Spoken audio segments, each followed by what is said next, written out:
Have you ever wished you could turn back time? Just for a few seconds. What if I told you that for us, it wasn't a wish, it was a warning? It all started on a rainy Tuesday, the kind of day where everything feels a bit grey and slow. We were stuck with after-school cleaning duty, which meant heading down to the one place everyone avoided, the school basement. It smelled like dust and forgotten memories. Tucked away under a dusty sheet, we found it. An old grandfather clock, tall and imposing, with intricate carvings of moons and stars. It wasn't ticking, but it felt alive.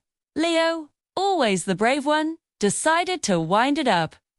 The key was heavy and cold in his hand. With a groan and a shudder, the gears inside the clock whirred to life. But something was wrong. Instead of ticking forward, the long, slender hands began to move backward. Click, click, click. Just a few seconds. We all laughed it off, thinking it was just a broken old clock. But when we went back upstairs, things were weird. Mrs. Davison, our history teacher, asked us why we were late for cleaning duty, even though we'd just finished. We tried to explain. We were in the basement, but she just looked at us, confused. It was like the last 10 minutes hadn't happened for her. The next day, we couldn't resist. We went back down. This time, Mia turned the key. There. Hands spun backward again, a full minute this time. When we came out, people in the hallways were repeating conversations we'd just heard them have.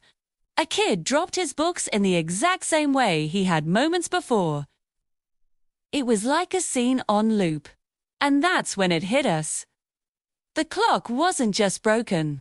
It was erasing time. Small PC moments slipping away from everyone's memory except ours.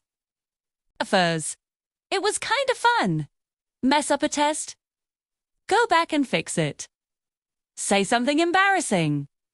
A quick trip to the basement, and poof, it never happened. But then, we started noticing the side effects. People would forget small things, like where they put their keys or what they had for breakfast. It was minor, but it was happening more and more. The clock was affecting the whole town. Maths, when we remembered the town's biggest secret. The disappearance of Old Man Hemlock, the town historian, 20 years ago. He vanished without a trace, leaving behind only a single, cryptic note. That note was the one clue the town had, a riddle no one had ever solved. We'd been working on it for weeks, and just that morning, we had a breakthrough. We finally figured out what one of the symbols meant. It pointed to a hidden location right here in our school. But as the clock kept ticking backward, we started to feel our own memories getting foggy. We'd forget little details of our own discovery. It was like trying to hold on to sand. The clock wasn't just erasing random moments. It was threatening to erase the one piece of information that could solve the mystery. We realized we were in a race against time itself. The clock was getting more powerful, its backward ticks becoming longer, more frequent. We could feel the town's collective memory thinning, fraying at the edge. If we didn't stop it, it wouldn't just erase the clue to Old Man Hemlock's disappearance.